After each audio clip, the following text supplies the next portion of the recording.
লেখ যদি আমরা যেটুকু পেয়েছি তাতে বাঁকুড়ায় দুটো বহু প্রাচীন 1200 শতাব্দীর জোড়া শিব মন্দির আছে, যে জোড়া শিব মন্দিরের গায়ে বঙ্গাব্দ কথাটি খোদিত আছে।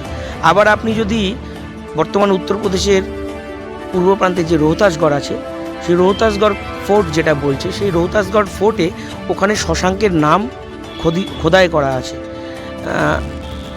এবং আপনি যদি দেখেন আমাদের এই বঙ্গাব্দ, খ্রিস্টাব্দ, শকাব্দ বা বিক্রম সম্বত যে কোনো অব্দ বা যে কোনো সন বা সাল গণনা, তার কোনো ঐতিহাসিক প্রেক্ষাপট থাকে। এমনি এমনি তো কেউ হয় না। ধরুন, তো আপনি যদি দেখেন যে আজকে আমরা 1431 বঙ্গাব্দে আছি, সামনেই 3-4 দিন পরেই 1432 বঙ্গাব্দ, পয়লা বৈশাখ।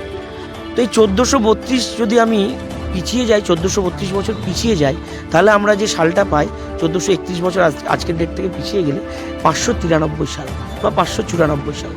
তো 593-94 সাল, এই সময় এমন কি ঘটেছিল যার জন্য বঙ্গাব্দের সূচনা হতে পারে?